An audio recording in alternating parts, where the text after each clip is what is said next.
Decíamos al comienzo del programa que uno de los temas nacionales que más preocupa es la inflación y obviamente los guarismos que se están midiendo en los últimos días no son alentadores, o al menos esos creemos quienes poco conocemos de economía. Por eso esta noche hemos convocado a dos especialistas en la materia. Nos referimos al ingeniero Felipe Biela. ¿Qué tal, ingeniero? Buenas noches, bienvenido. Buenas noches, gracias por estar acá.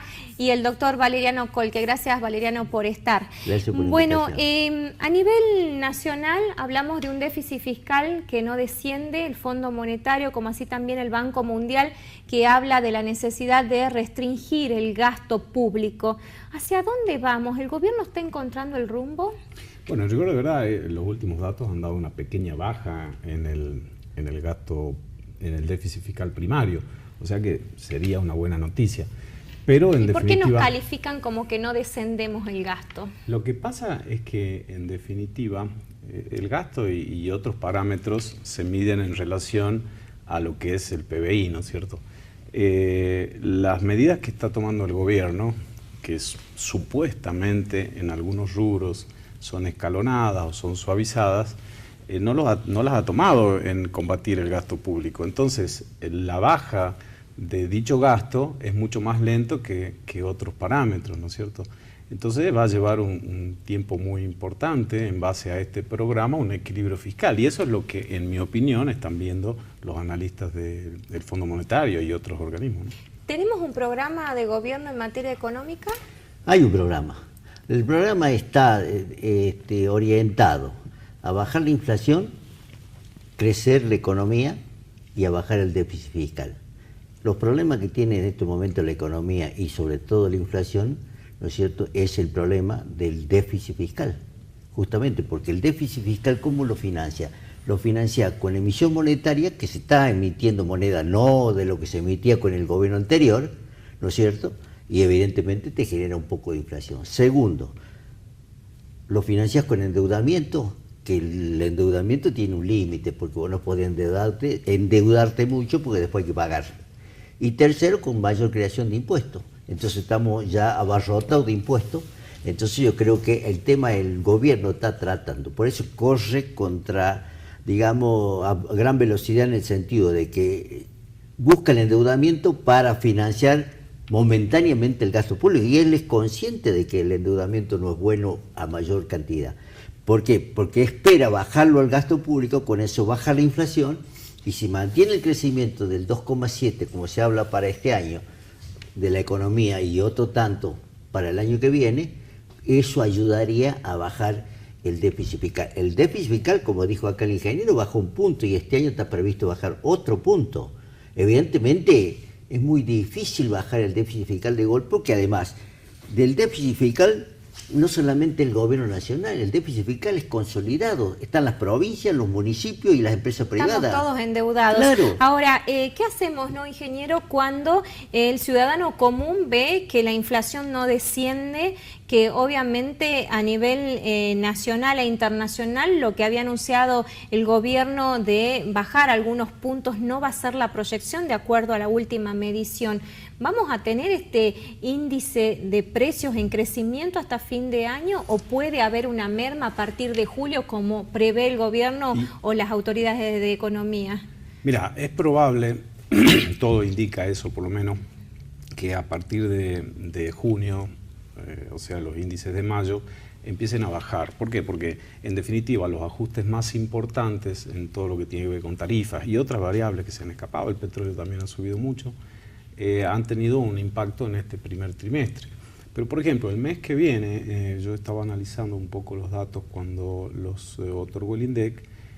Fíjate vos que si bien la inflación del trimestre fue 6.7, el índice minorista, pero el índice mayorista estuvo casi en 12 puntos. ¿Qué significa eso para nosotros? ¿Sabés lo que va a significar, como para no hacerla muy larga? Que va a impactar en el índice del año que viene, del mes que viene, va a tener un arrastre. Entonces yo pienso que el índice del mes que viene también va a ser alto, con lo cual, recién a partir no del mes que viene, sino del próximo, no a partir de mayo, sino el índice que se va a dar en junio, que es el de mayo, recién va a empezar a bajar. Lo que sí, todos coinciden los analistas en que la inflación del 15% es muy difícil de cumplir. Así como hablábamos recuerda que hablábamos que la del 17 era virtualmente imposible, bueno, esta también hoy es virtualmente imposible. Y eso genera que todos los actores de la economía estén previsionando esas circunstancias, ¿no es cierto? Con lo cual, la expectativa, si vos la medís en términos de opiniones de los formadores de precios, está rondando el 20, 21 puntos, ¿no? ¿El gobierno miente cuando habla de un índice de inflación que no puede cumplir? ¿No hay económicamente y estadísticamente la posibilidad de realmente hacer una curva como corresponde para no engañar a la gente? Mirá, yo no creo que mienta, o sea, absolutamente todos los gobiernos cuando elaboran el presupuesto se ponen pautas, indicadores. Los gobiernos anteriores hacían exactamente lo mismo. No, si vos seguro. ves los valores de dólar que tomaban, los valores de inflación que Es se histórico, prevé, más en Argentina. eran totalmente fabulados. Yo te diría que estos muchachos, en rigor de verdad, están tomando valores un poco más realistas. Si te fijas en cuánto han fijado el dólar para fin de año y una inflación de 15 puntos, será 20, pero va a ser menor que el año pasado. Son más realistas. Lo que pasa es que, claro, han comprometido bajarla, la inflación, y bajarla bruscamente. Y me parece que esas promesas de campaña no las van a poder llevar a cabo con facilidad, ¿no? Por eso le preguntaba justo al ingeniero, ¿no? Porque es como que la gente se siente defraudada de un plan o de un proyecto al cual apostó.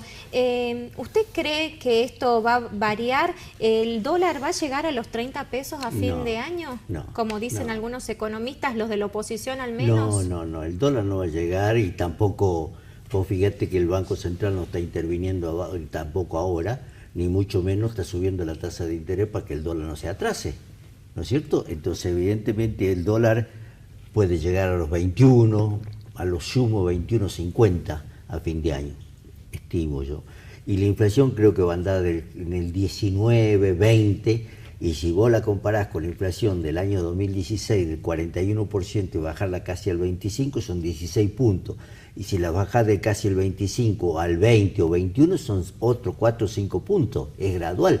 La inflación es muy difícil bajarla en la Argentina, porque el argentino está acostumbrado, el argentino cuando no tiene inflación anda preocupado. ¿Por qué no hay inflación? Y está buscando para ver que venga la inflación. Y cuando tiene la inflación... ¿Por qué el dólar no sube? Porque no también, sube, claro. Cuando porque sube el vivimos dólar... especulando, Por por eso te eso. digo, porque el dólar sube, subió el dólar. Cuando baja el dólar, bajó el dólar. Y entonces hay unas cuestiones... ¿Algún día saldremos de la visión del dólar como otros países donde el dólar es una moneda que obviamente está para los grandes negocios y no así para la economía de la clase media, media alta? Yo creo que cuando la Argentina tome el sendero del crecimiento sostenido con política de Estado, te va a generar previsibilidad. Entonces vos no vas a tener que recurrir al dólar, porque evidentemente la gente recurre al dólar hace 70 años, porque cada presidente que viene a solucionar los problemas y vivimos en el corto plazo, el día a día. Entonces la gente dice, no sé qué va a hacer el presidente, no sé si va a tener suerte.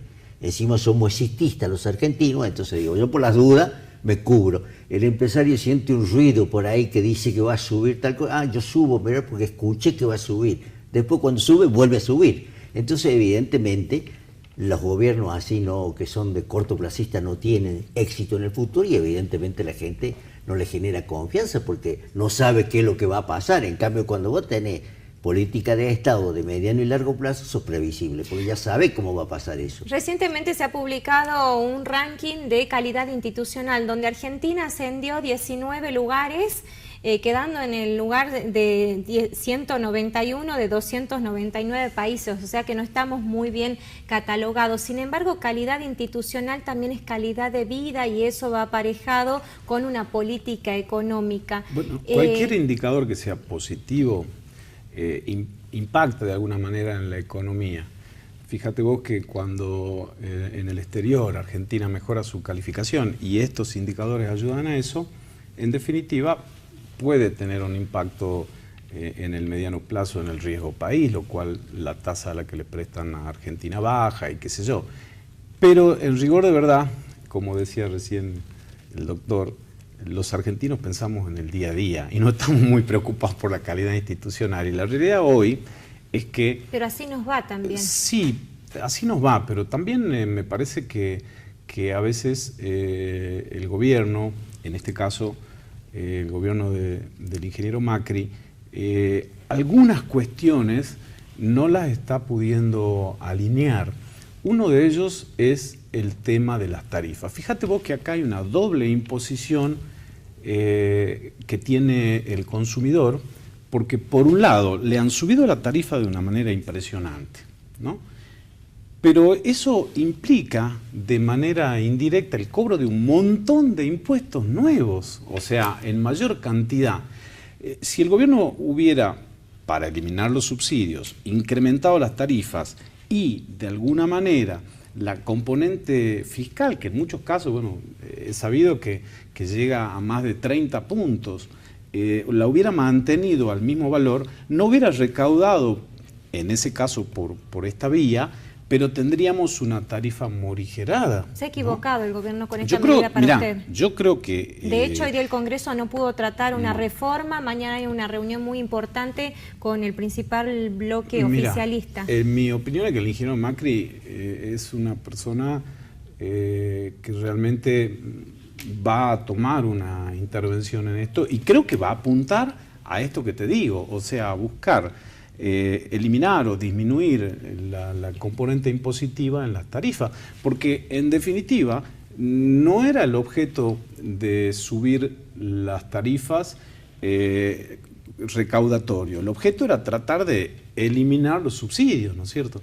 Entonces, que obviamente se trasladó al consumidor, obviamente, al usuario. Pero lo que pasa es que vos no podés bajar mucho los impuestos por el enorme déficit. ¿Cómo te financias? Yo digo en el tema de los servicios. No, pero en Ahora, general... Doctor, hay un tema que preocupa a la gente que adquirió créditos, ¿no? Y es que le ha variado la tasa que tenía que pagar porque, por ejemplo, los créditos UVA han subido bastante. ¿Esto va a seguir en alza o se va a parar? Yo creo que no va a impactar mucho en los créditos UVA, de hecho que cada Pero vez la mayor gente está demanda. sufriendo el Bueno, incremento de 800 pesos que pagaban en noviembre del año pasado, están pagando, por ejemplo, una cuota 1.100 pesos, lo cual es importante. Claro, lo que pasa es que vos cuando medís la inflación para el tema de los créditos UVA, vos tenés que medir de marzo a marzo, no de enero a diciembre. ¿Por qué?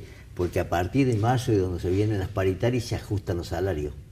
¿Me explico? Entonces, cuando vos ajustás los salarios... ¿Con esto queremos decir que la gente no leyó la letra chiquita de los contratos y por eso está sufriendo esto? No, lo que pasa es que el tema de la inflación te genera una expectativa, digamos, que preocupa a la gente, pero no es tan así. El año pasado el salario le ganó 3 puntos a la inflación. Y los créditos UVA se dieron cualquier cantidad de crédito UVA y no tuvieron problema. ¿Y usted cree que esto es real? Porque eso no se ve en la góndola, de que el salario le gane un 3% a la inflación. Porque cuando la estadística, pero en la práctica se da. Bueno, pero es que cuando vos hacés la estadística de los salarios con respecto a la inflación, pues fíjate, ¿cuánto fue el aumento de los salarios? El pasado 27, 28% promedio, ese fue el aumento, si no, fíjate. En algunos rubros. No, en general, fue casi 27. Si hablamos del sector público no fue ese el monto. Pero vamos en general, el promedio del salario del año pasado fue de 27, 28 puntos. ¿Y cuánto fue la inflación? 25,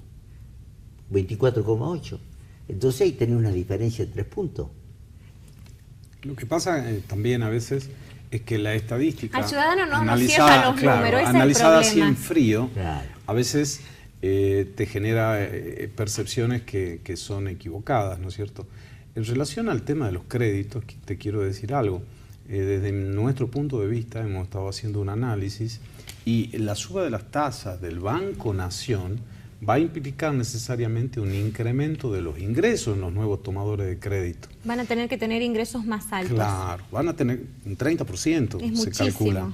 Y te quiero decir algo más. Hace un año por ahí estuvimos charlando de los créditos UVA y nosotros decíamos que era una herramienta maravillosa en la medida que la inflación baje.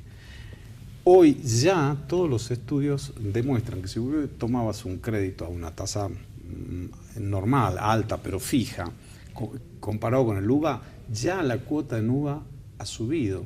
Y en los años que vienen, el crédito con tasa fija se va a mantener constante y el otro va a seguir subiendo. Que obviamente es una herramienta necesaria porque no lo inventó la Argentina. En el año 65 empezó en Colombia, es una herramienta fundamental en Chile. En Chile empezó en el año 70 y pico. En definitiva, son herramientas fundamentales para tratar de mantener el valor del dinero, ¿no? Muy cortito, porque hay un tema que no quiero dejar pasar por alto. Hay una diferencia. Si vos calculas la cuota que dice el ingeniero de la suba de los préstamos con UVA y comparás con los alquileres, siempre te conviene sacar el crédito con UVA. Sí. Seguro. Sí, ahora, ¿por qué el salteño ahorra menos en lo que es financieramente, según una estadística que ha salido a nivel nacional? ¿Es porque no confiamos en lo que dan la previsibilidad de los bancos o porque realmente no tenemos el poder adquisitivo para el ahorro? Ese es el tema. En la Argentina no hay poder adquisitivo. Bueno, piensen que el salteño ahorra menos que el resto del país. Por eso digo, porque el salteño tiene menos actividad, si la mayoría de la actividad del Salte es el estatal. ¿Me entiendes? Entonces hay muy poca actividad privada, ¿no es cierto? Y evidentemente ya de por sí el argentino, si no nos recurriríamos a los préstamos externos, si no, no tiene capacidad de ahorro. Entonces, menos las zonas donde evidentemente somos pobres, por decirlo así, y donde tenemos menos actividad privada. Ingeniero, Mónica, ¿hay algo? Sí. Más del 85% de las personas que tienen ingresos en Salta en promedio ganan menos de 20.000 pesos. Menos que la canasta familiar. Te pregunto, no es fácil ahorrar. Por supuesto estamos hablando de una estadística promedio, pero no es fácil ahorrar por esos ingresos. El gobierno anterior se ha jactado y ahora muchos dicen lo mismo, ¿no? Ya para terminar, la gente dice que no le alcanza la plata, que estamos mal financiera y económicamente, sin embargo hay un fin de semana largo y todos se van de vacaciones. ¿A qué se debe? Lo que pasa es que, digamos, la realidad es que la economía viene mostrando signos de recuperación. Pero venimos de hace mucho tiempo con esa metodología como argentinos, como salteños. Pero Mónica, se han vendido cifras históricas en automotores. La industria viene creciendo, por supuesto, con la locomotora de la construcción. También la industria ha tenido un aporte importante. Eso ha ayudado por Brasil también. Ha ayudado también por el tema de Brasil. Pero fíjate vos que hemos tenido en la historia récord de venta en cemento asfáltico y otros rubros que son fundamentales, ¿no es cierto? Entonces, se han creado 500.000 puestos de trabajo el año pasado, en 2017, y esto es una realidad. Lo que ocurre es que de esos 500.000, 130 más o menos han sido por la vía formal y el resto informal o monotributistas, que es una categoría que cuesta aplicar. Entonces, estamos mejor, y aunque parezca mentira, estamos mejor. Bueno, gracias a Dios que terminamos con ese análisis, que estamos mejor. Bueno. Valeriano Colque, muchísimas gracias por su tiempo. Ingeniero Biela, lo mismo. Hacemos nuestra última pausa y ya volvemos.